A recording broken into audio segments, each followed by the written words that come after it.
A história que vamos recordar é a de Elias e a viúva de Sarepta, narrada em 1 Reis capítulo 17. Mas aqui voltamos o olhar para um momento menos falado, quando Deus, após esse tempo de seca, envia o profeta novamente a confrontar a incredulidade de Acabe e a restaurar a fé de Israel.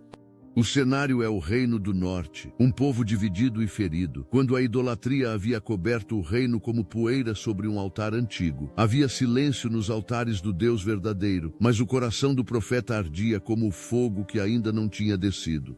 Elias, homem simples de Tisbe, não era nobre nem sacerdote, mas carregava na voz e nos olhos a firmeza de quem andava na presença do Altíssimo. O palácio de Acabe resplandecia em prata e ouro, enquanto o povo do lado de fora morria de fome e sede. Por que Deus nos abandonou? Murmuravam alguns. Elias caminhava sozinho por dunas áridas, sentindo o vento seco fustigar-lhe o rosto. Ele recordava o comando de Deus: vai, mostra-te a Acabe, e enviarei chuva sobre a terra. Mesmo com a incerteza, sua fé era mais viva que o calor do deserto. Senhor, orava em voz baixa, se eu encontrar o rei, que as tuas palavras valham mais do que a espada dele. Era o tipo de clamor que nascia da confiança, não do desespero. Chegando a Samaria, foi recebido com olhos cheios de suspeita. Obadias, servo fiel do Senhor que trabalhava no palácio, correu a encontrá-lo. És tu, meu senhor Elias? Perguntou com espanto e temor. Sou eu, respondeu o profeta com a voz firme. Vai, anuncia a Acabe que Elias está aqui. Obadias tremeu. Mas ele te procura há 3 anos.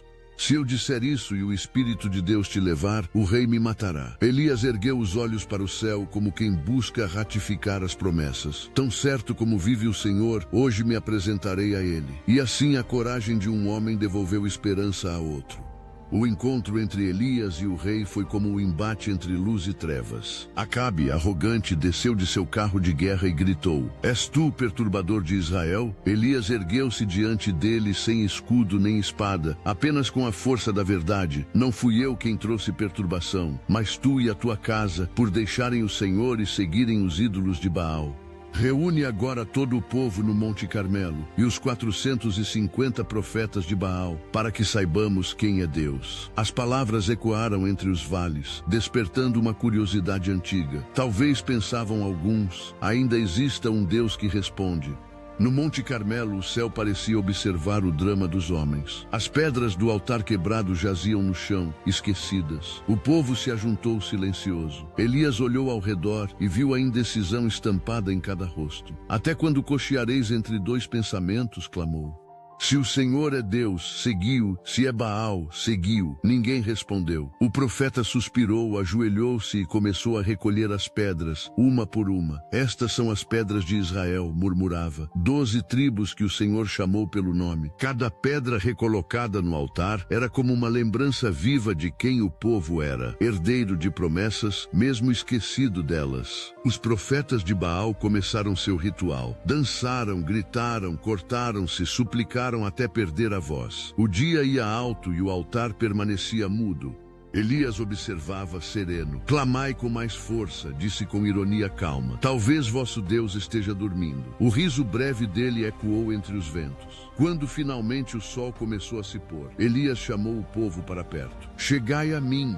E fez uma oração simples, sem gritos nem gestos teatrais. Senhor, faça-se saber que tu és Deus em Israel e que sou teu servo. Pediu água, não para beber, mas para derramar. 3 vezes encheram o altar com água, até encharcar as pedras. Era uma fé que desafiava a lógica, pedir fogo sobre o que estava molhado. O povo observava, contido entre o medo e a esperança. De repente, algo mais quente que o sol caiu do céu. O fogo tocou o altar e devorou a oferta, as pedras, a água e até a poeira ao redor. Houve um silêncio profundo antes do clamor. O Senhor é Deus! O Senhor é Deus! O som subiu como cântico de vitória e lamento misturados. Elias caiu de joelhos, tomado por lágrimas que não vinham do medo, mas do alívio. Deus havia respondido.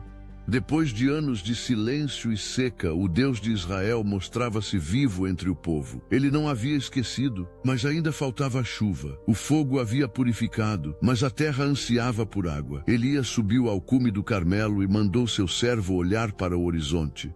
O jovem foi e voltou 6 vezes, dizendo apenas: nada vejo. A cada resposta negativa, o profeta curvava o rosto entre os joelhos, orando com voz baixa e insistente: Senhor, envia o que prometeste. Na 7ª vez o servo voltou com os olhos espantados. Vejo uma pequena nuvem do tamanho da mão de um homem. Elias levantou-se sorrindo. Vai e diz a Acabe: prepara o carro, porque vem chuva. Em minutos, o céu antes de bronze cobriu-se de nuvens escuras. O primeiro trovão cortou o ar como resposta divina.